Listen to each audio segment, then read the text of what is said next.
Follow these steps to make new Reddit account after ban.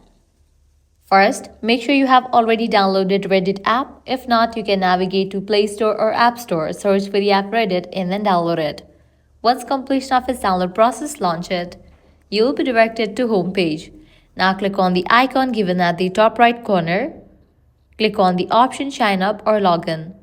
With that, you're gonna find different options to create your Reddit account.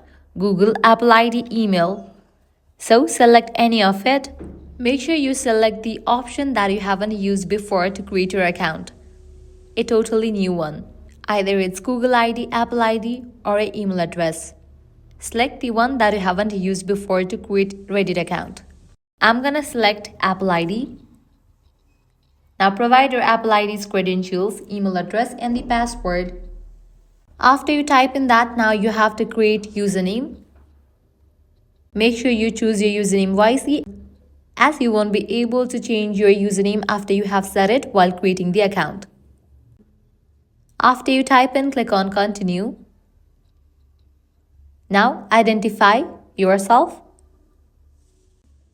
Now select your interest. Now select your first avatar. Click on continue. So this way you are able to make new Reddit account after ban. If this guide helped you out, don't forget to like, share and subscribe to our channel. Thanks for watching.